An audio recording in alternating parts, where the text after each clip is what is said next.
Fall in love with 252 exclusive offers on the Citroën range at Hugo Luna Motors today. Explore our impressive collection of Citroën cars and vans, where advanced comfort, style, safety and reliability all come together. Order your 252 today and take advantage of low-rate finance, a €500 deposit contribution and avail of a free home charger. Book your test drive today at hugolunamotors.ie. Citroën. For everyone, like no one. Citroën.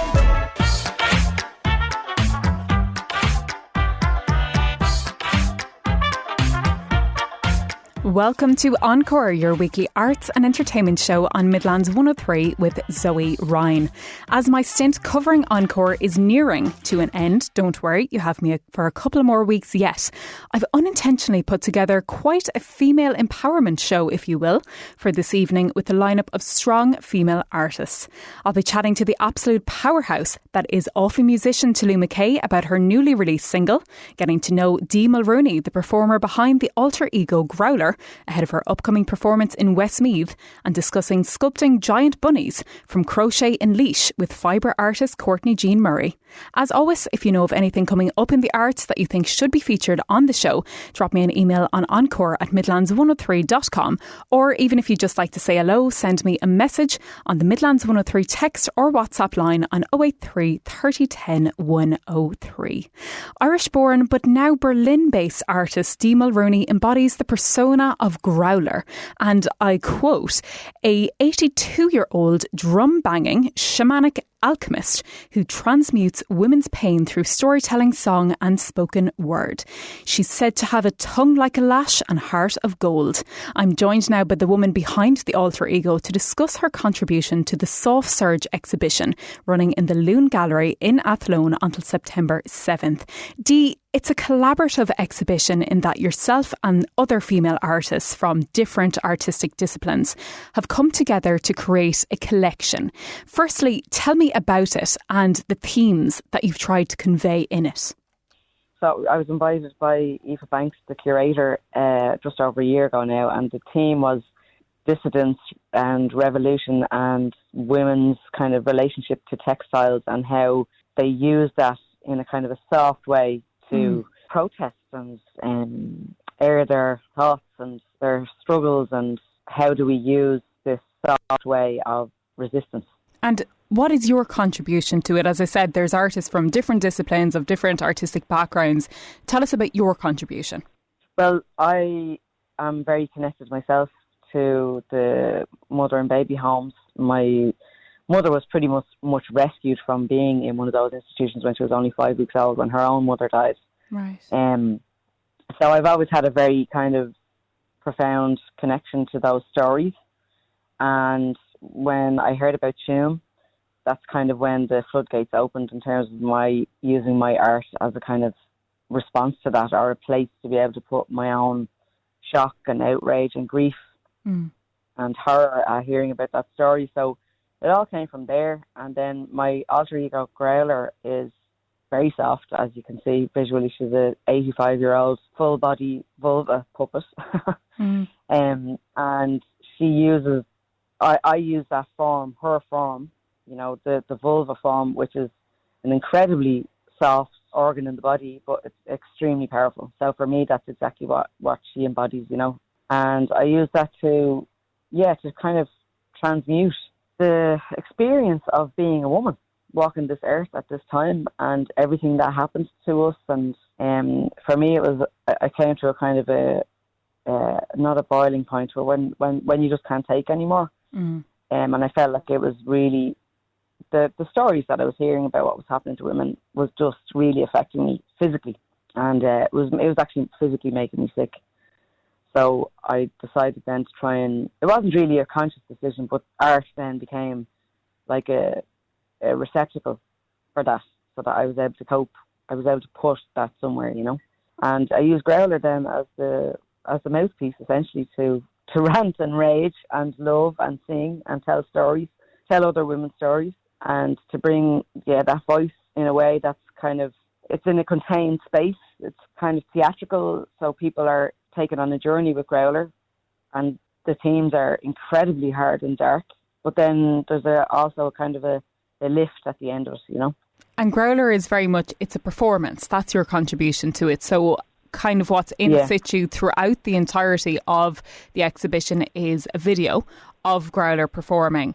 But then you have an event coming up at the end of this month on August 21st, which is where Growler is actually going to be doing a performance as part of it. So in that way, this exhibition, as I said, even though there's parts of it that are there constantly all the time, it's evolving in a way in that there are performances like this that are part of it that have been happening throughout its kind of stint in the gallery. Yeah, so I like the video piece is kind of in the absence of me being able to be there to be able to bring my art. Obviously, video works really, really well, but there's no substitution really for being in person with people, looking at these themes and bringing Growler to spaces and places where, you know, stuff has happened or historical places are in context. So for me, it was really brilliant to be invited to be able to bring the actual physical energy of Growler into that space, you know, with all this other amazing art and the themes that it's dealing with, and to bring something that's really alive and tangible, you know. So I think it's the gallery's first time to put on a performance like this.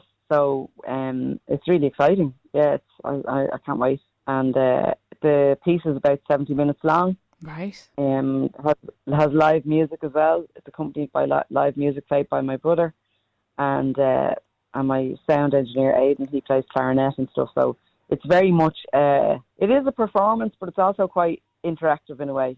Like Growler talks to the audience and she kind of invites community, you know, she invites collectivity, and it just reminds us all actually that we're all in this together, you know, and particularly around the Tuam babies at the moment, because the exhumation started there on July the 14th. And for me, that's what this piece is about. The video is about, pretty much about Tuam. That's what it was inspired by.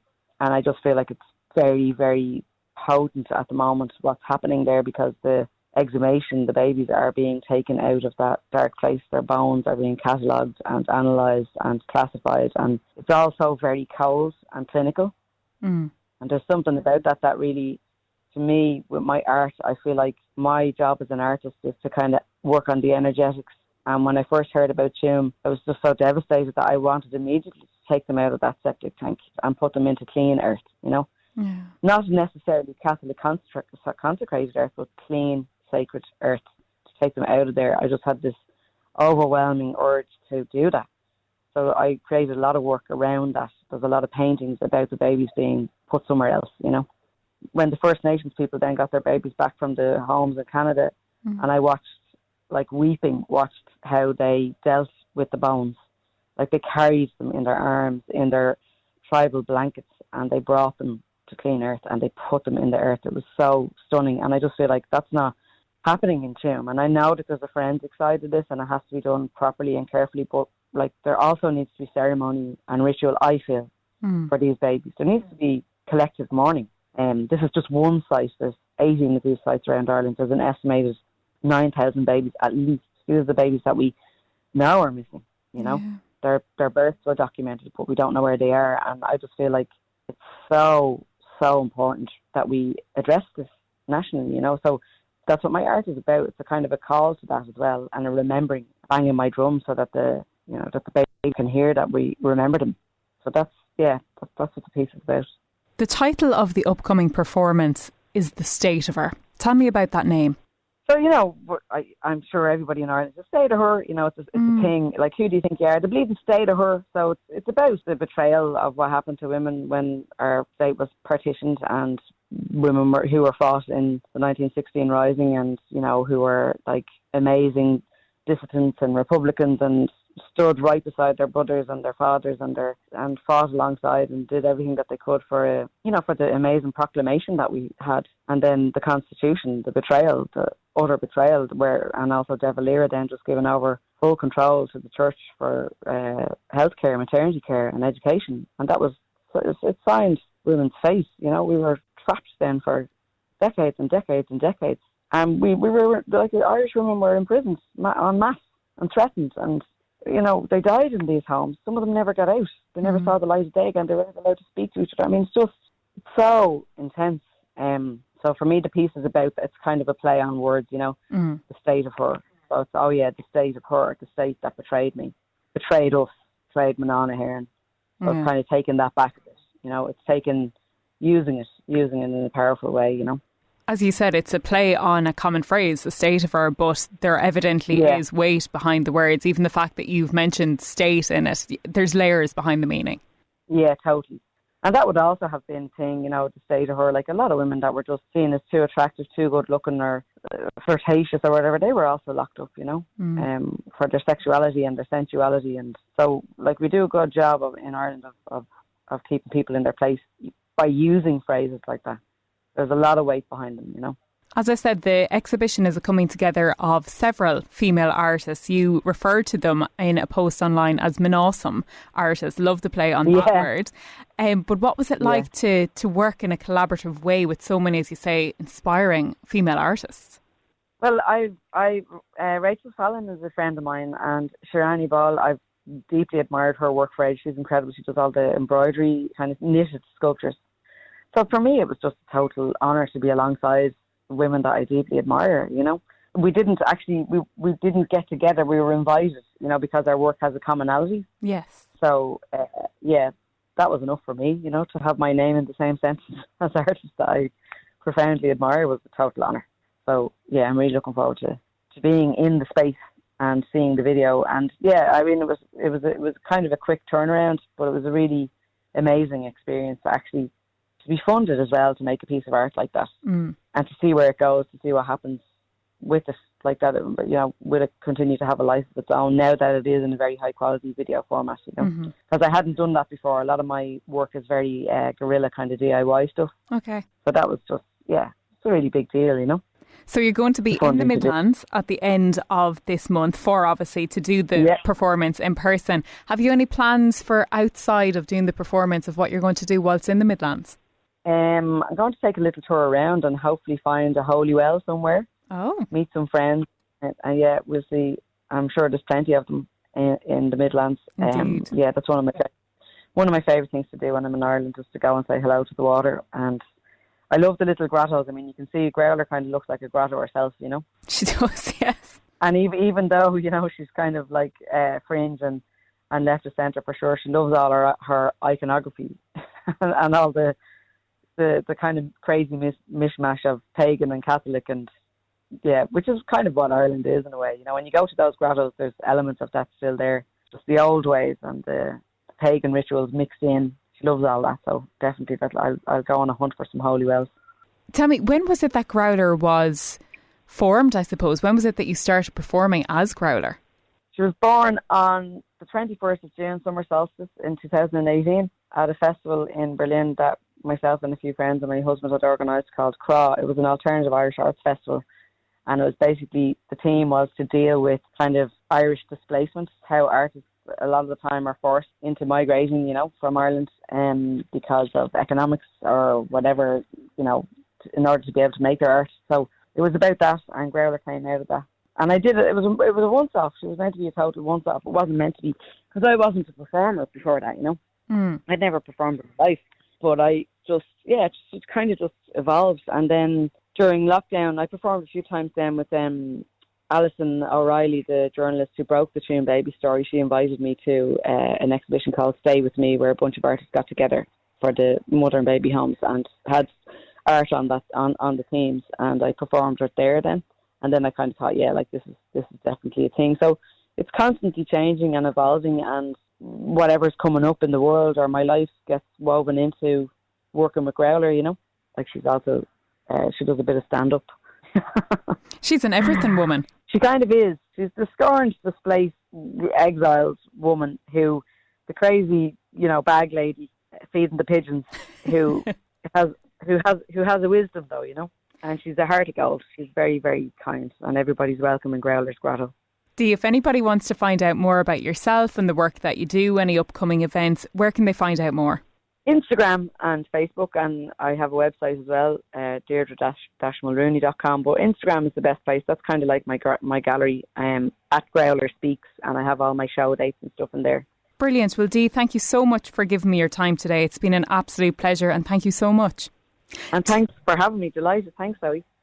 And tickets to Growler's in-person performance State of Her in the Loon Gallery on Thursday, August 21st can be gotten through the gallery's website, and you can, of course, view the rest of the exhibition when in the space. Up next, we look at the uptake of crochet by a younger demographic. Midlands 103. You are listening to Encore on Midlands 103 with Zoe Ryan. Now, speaking of soft, back in May to celebrate Bealtaine, a crochet workshop was held at Dunamase Art Centre, supported by Creative Ireland Laois, which resulted in the creation of these fabulous crochet bunnies, which are now on display at the venue. I'm joined now by Fibre artist Courtney Jean Murray, who led or facilitated that event. Courtney, could you tell me a little bit about the idea behind the pieces?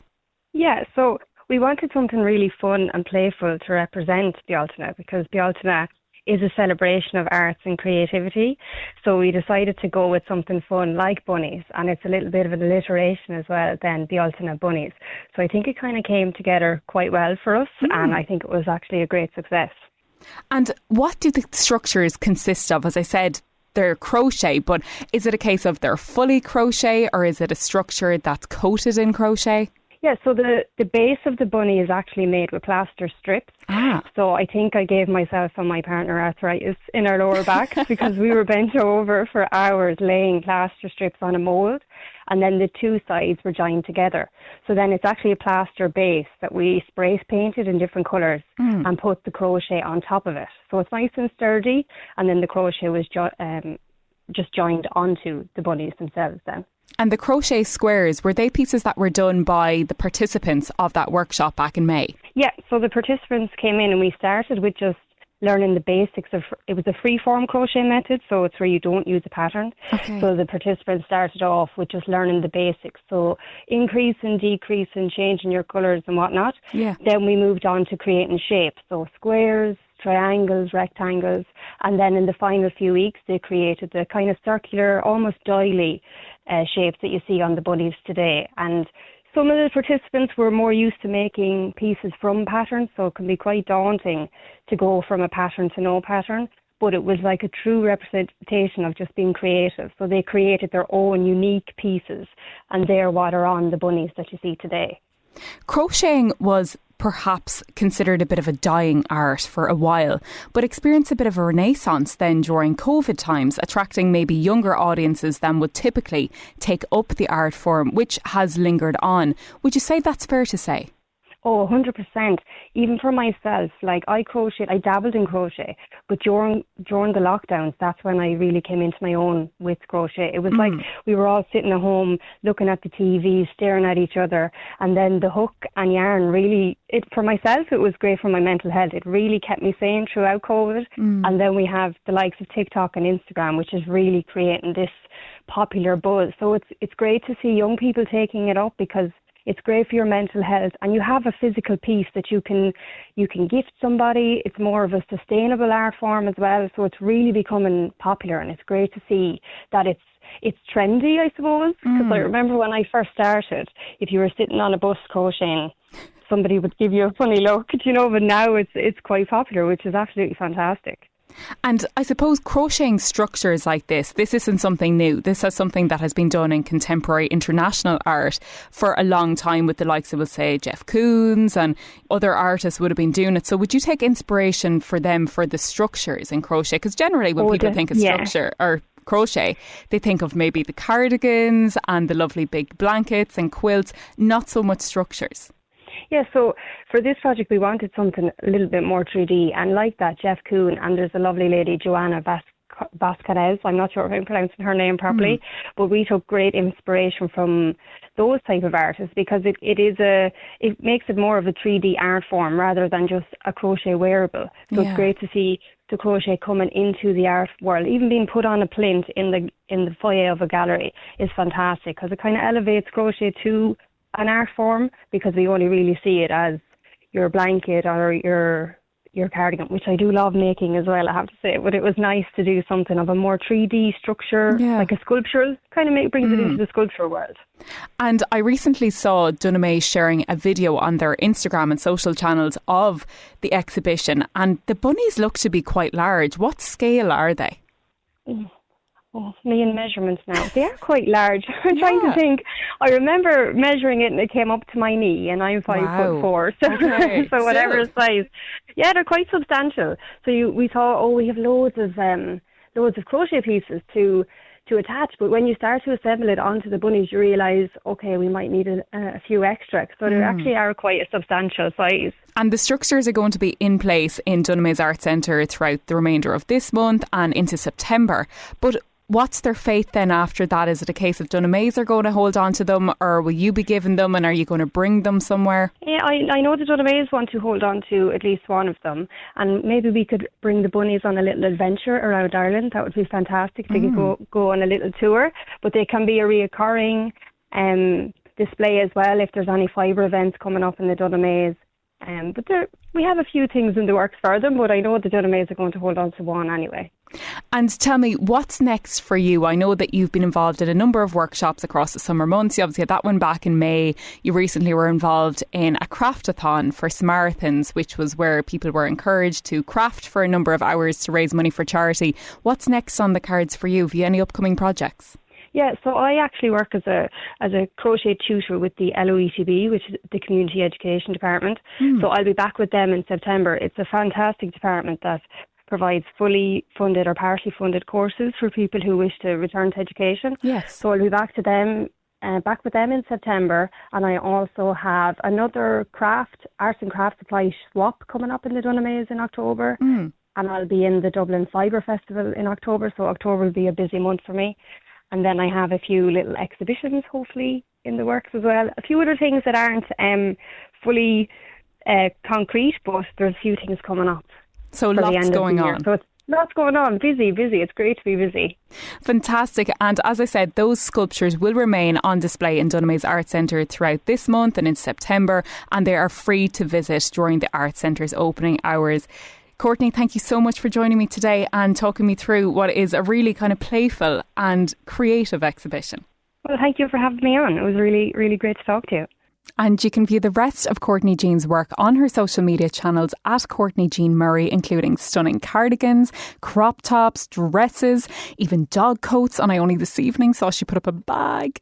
Still to come, Nigerian-born Offaly-raised musician Tolü Makay reveals where she finds her highs following the release of her new song Highnote earlier this week. The French know luxury. Discover the all-new 252 DS Automobiles range at Hugo Luna Motors. Experience pure driving pleasure with DS Automobiles, the French luxury car company. DS's premium range stands out through its charismatic style, interior refinement, sophisticated technology and first-class comfort.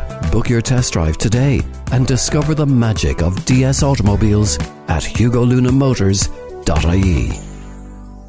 Midlands 103. It is, of course, Encore on Midlands 103. What other show would you be tuned into between 7 and 8 p.m. on a Thursday evening?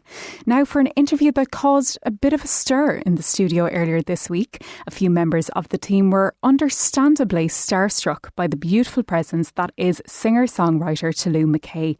She joined me to discuss her humble beginnings, the importance of taking breaks and James Bond.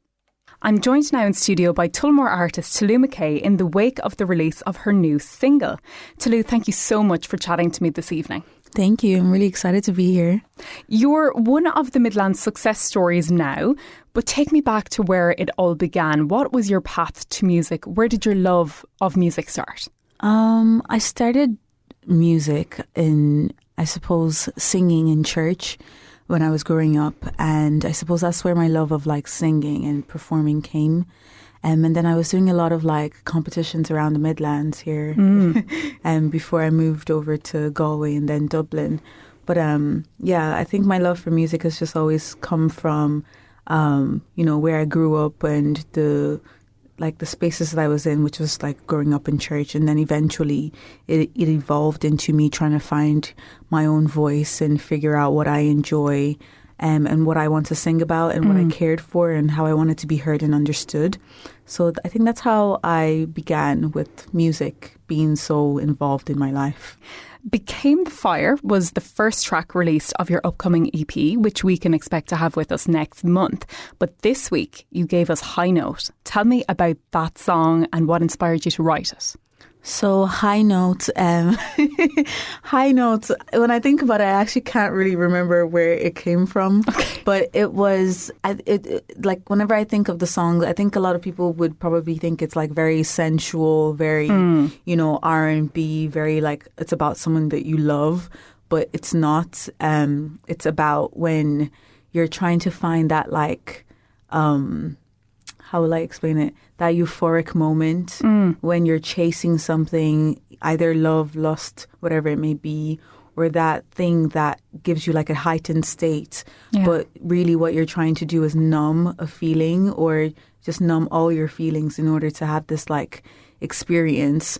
But truly, like, you're sad and you're confused, but you want to have this heightened experience. So that's what Highnote is actually about. But given the way I'm singing it and the context of how it's being sung, I don't think people would put that together. Sure. But I think one of, like, my favorite ways, especially with, like, Become the Fire and the other songs in the EP, my aim is, like, the way I love to write is to have multiple meanings in my songs. But for it, because like the EP is called People Still Cry in Summer, and even that has like multiple meanings. Yeah, definitely. And I like the juxtaposition or the duality of like playing with melancholy and joy and sadness all at the same time. And that's what Highnote is. It's like, okay, she's saying that she is going through this experience, but why is she going through this experience? Is it birthed from sadness? Is it birthed from, just trying to find pleasure? But why are we trying to find pleasure? What's actually going on? And I don't think people ask themselves why they're seeking something. True. Is it in spite of not having enough? So yeah, that's what I notice. And that euphoric moment, that high that you're saying a lot of people chase, for you, what is it that you get that from? Is it performing on stage or what is it? That's a great question. My high definitely comes from like performing on stage, 1000%. Performing to people, getting I think it's the feeling of knowing that people can relate to how I'm feeling or that they can feel the emotions that I'm feeling. It's like I'm almost translating something that's larger than just like the music alone or the lyrics. It feels more, I don't know how to explain it. It feels like if I was going to use like neurons, if neurons were like to like, meet each other and then it creates magic, like a spark. Yeah. Like that's what it feels like whenever I'm performing. It feels like I can like tap into everyone and everyone is able to tap into me too. Yeah. There's something just really magical. And I don't want to use the word spiritual, but it feels very like, just magical in a way whenever I'm performing. And whenever people come and like talk to me about how they feel, they're always using words like healing and empowering and all that. And I'm like, wow, thank you. Yeah. It sounds like you can really feel people's connection with you when you're on stage. 100%. And I suppose the reason why that feeling is so... I don't even know if it's one that I crave, but it's one that I have always felt whenever I sing. Because like coming from church, the expectation of being a singer in church is that you're connecting with the audience. It's not about you. You remove yourself completely from that. Like your ego is gone from there. Right. And you have to connect with the audience. If you don't connect with the audience, you haven't done your job. And it's about also letting the audience know that there's like a higher entity. This is when I believed in God, that there is like a higher entity that is allowing you to do this thing. So it's not you that's doing it. It's like this presence that's allowing other people to tap into it. So in a sense, that familiar feeling also transcends even till now when I perform. Like I said, it's like, it's magical. It's like you haven't met a friend in like ages. And then you guys come back and you're talking, but it's like right back to like the same spark as you had Yeah, it's like before. You never went anywhere. Exactly. Yeah. That's what it feels like whenever I'm performing. Yeah. Even though it would be to different audiences. Different audiences, different countries, different spaces. Yeah. It's always the same type of euphoric feeling. Sure. We regularly see that artists will release singles, sometimes single upon single, and it's years before we get an EP. Why is that? What is it that goes into an EP? For me, I had to go through life. I think you have to like experience life to get the stories. Okay. And because I'm the type of artist that I write for myself, I can't, like, you can't take from an empty well. There has to be emotions or something that has given you something to talk about.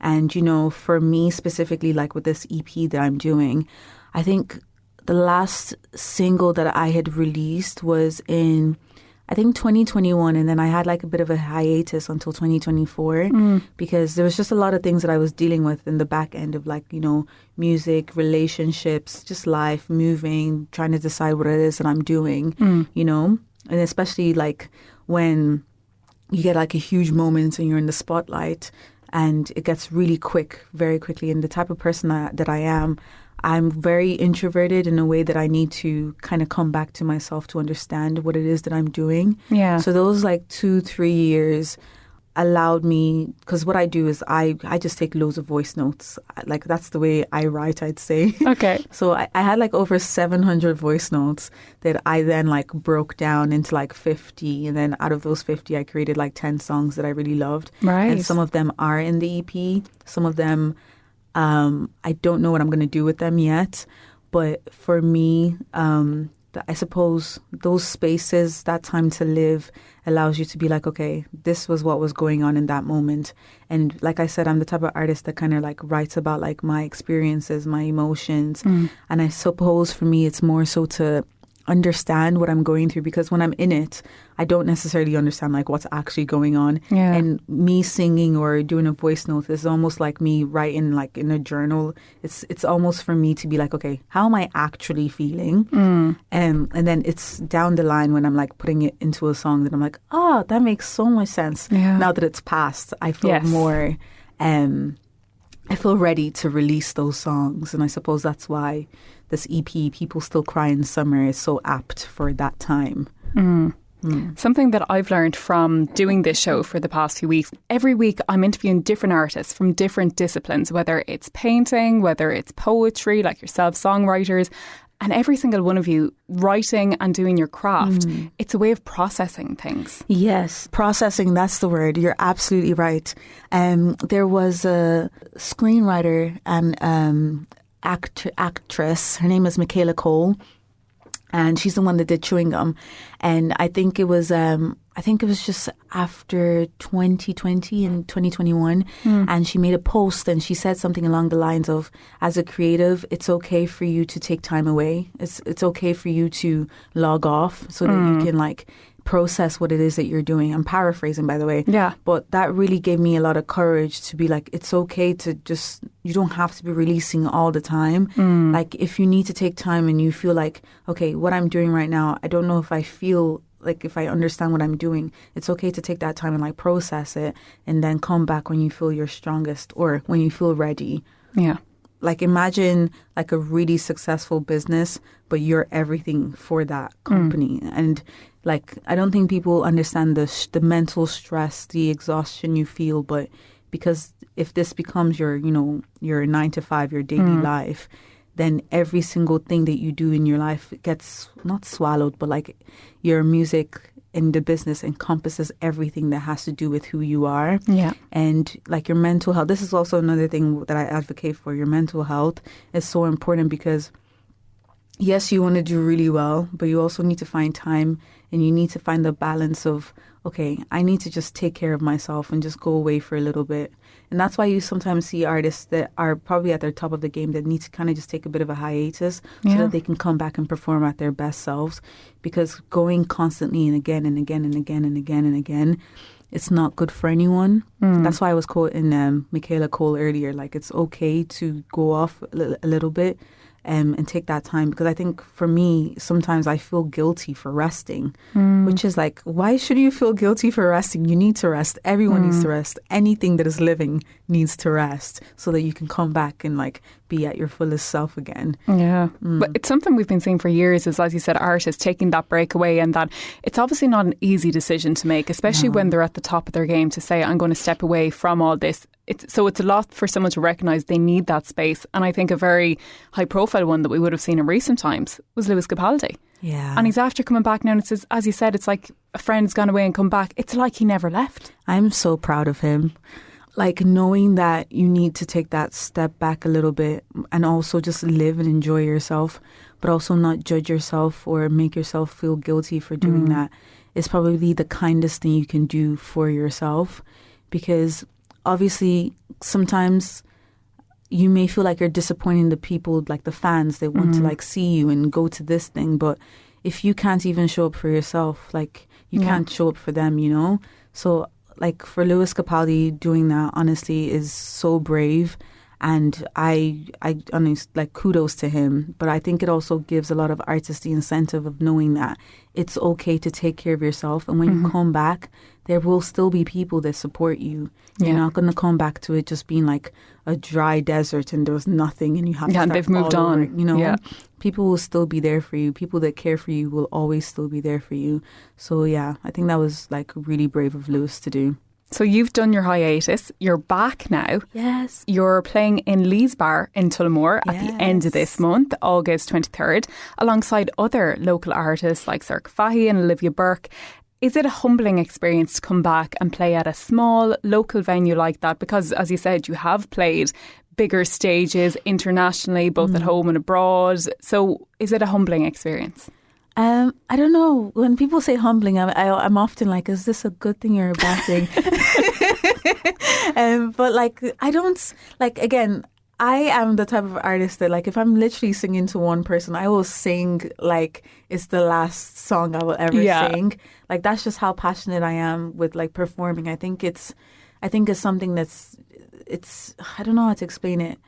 It's not even necessarily for other people, it's for me. If I'm being very honest, like I want to feel seen and connected. So it's not necessarily about like how many people I'm singing with. Like even like throughout the summer, I've been doing living room sessions, which is literally me going to like a friend's living room, getting people to like pay like ticket because I wanted to still be professional and like amazing, and for literally like, and the space could be like less, like 20 to 30 people, and then watching me to sing.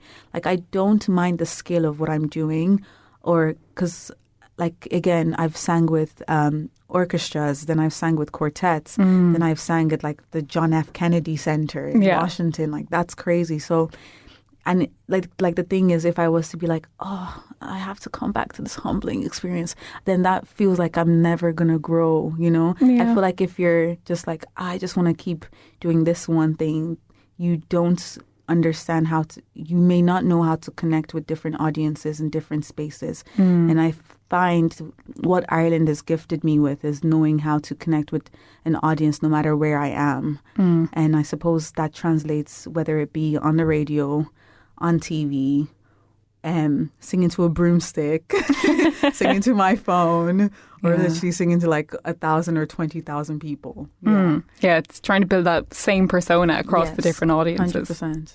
Outside of singing, you have such a unique and quirky style. You wear these pieces that look so, I know, really unique. Although you're a singer, and obviously a lot of people are like, oh, it's all about the music and it's about the lyrics and the sound. You are also a performer. So like your look and your style is just as much part of it, as you said, that persona that you want to show the world. And like for me, it's been so, at the moment where I'm at, I feel like I'm changing, and I don't know what I'm going to be like molding myself into in the next like few years. But it represents how I feel, how I want people to feel. Like when I'm on stage, I want you to feel like a badass. Like I want to feel like a badass.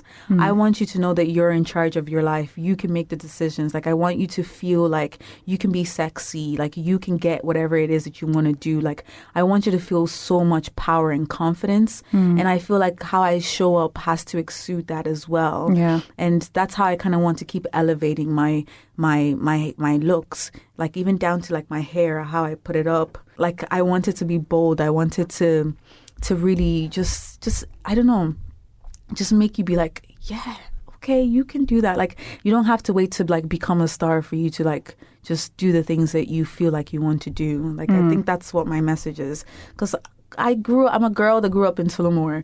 Like not even just coming from like rural Ireland. I even came from like a rural place in Nigeria as well. So you know, if I can be this person coming out from these spaces and I'm like championing, because I'm sure if I like walk around into Tullamore, everyone will be like, what is she wearing?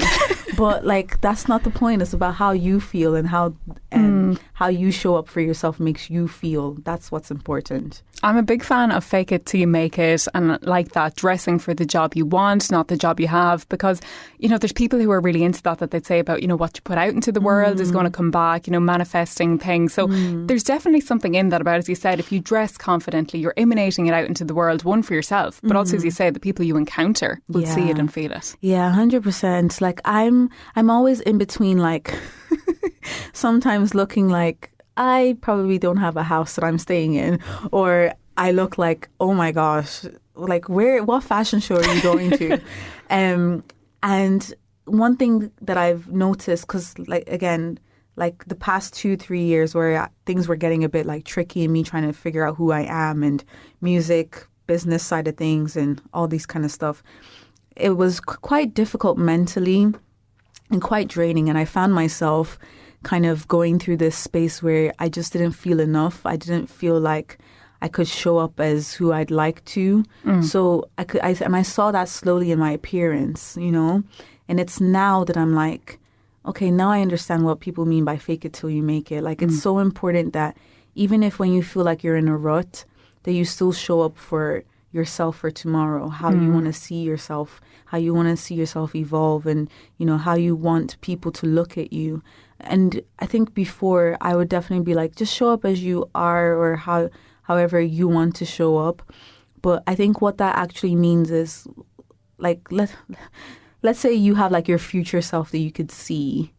What does that future self look like? And that person that you're trying to become, what can you do today to at least give a little bit of like, to like emulate or look a little bit like her to today, go towards it, you know, to go towards it, even if you're not feeling your best. Put on those hoops that you bought like, you know, a few weeks ago.